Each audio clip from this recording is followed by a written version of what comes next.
With the wave of data breaches over the past few years at big-time retailers like Target and Home Depot, will consumers change their shopping habits this holiday season?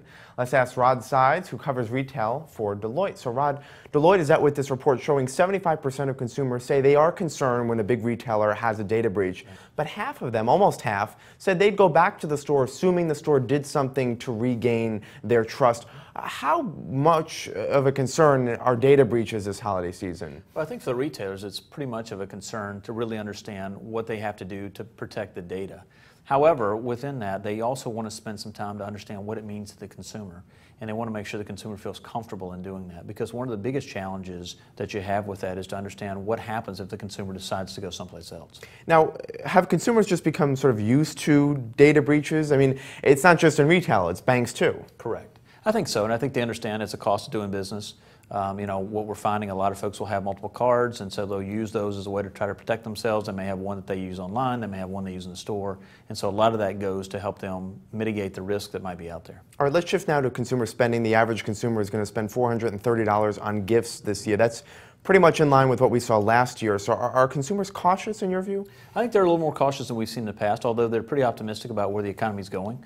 The really interesting thing about that split is that non-gift spending is also trending down, which was the first time we've seen that in about 4 years. Now, online channels are also going to be huge this year as they are in recent years.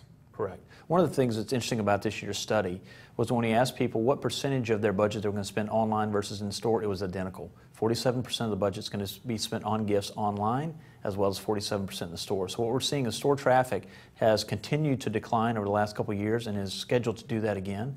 And seeing that much of a mix move to an online channel for gifting is really, really interesting. And what is it about the online retailers that consumers find so appealing? Well, I think they're missing crowds. They can find the deals they're looking for whenever they need them.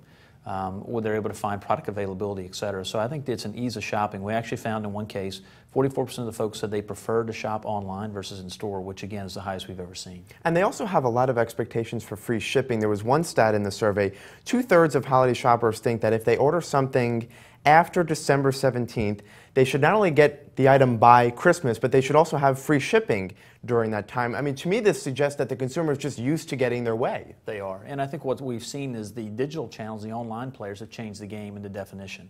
What we found in this study was really interesting is we asked the question, what do you classify as fast shipping?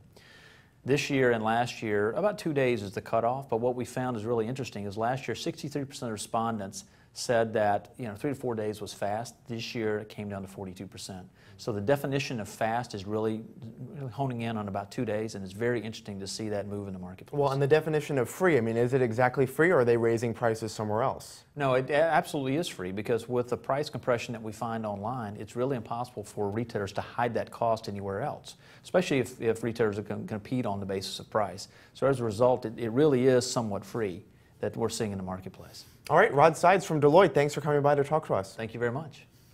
I'm Scott Gamm, and you're watching The Street.